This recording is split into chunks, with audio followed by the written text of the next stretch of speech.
Hello friends, இன்றைக்கி நம்ம வீடியோவில் எதை பற்றி பார்க்க போகிறோன்னா, நம்ம வந்து சவுத் கைலாஷ்னு அழைக்கப்படுற வெள்ளங்கிரி மலையை பற்றி தான் பார்க்க போகிறோம். ஸோ இந்த மலை வந்து பார்த்திங்கன்னா எப்படி போகணுன்னு பார்த்தீங்கன்னா, கோயம்புத்தூர் ரயில்வே ஸ்டேஷன் வந்துருங்க.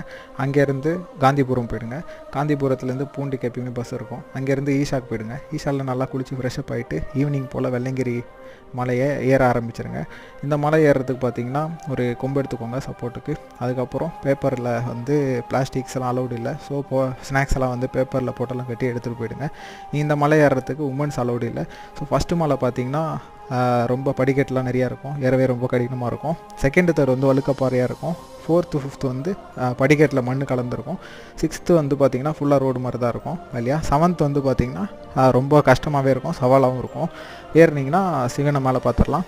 அதுக்கப்புறம் மேலே வந்து நீங்கள் நைட்டு ஒரு ஸ்டேவை போட்டு அதுக்கப்புறம் காலைல வந்து சன்ரைஸ் எல்லாம் பார்த்துட்டு ட்ரெக் டவுன் பண்ண ஆரம்பிச்சிடலாம். ரொம்பவே அழகான இந்த மலையை வந்து பொறுமையாக நிதானமாக ஏறி என்ஜாய் பண்ணி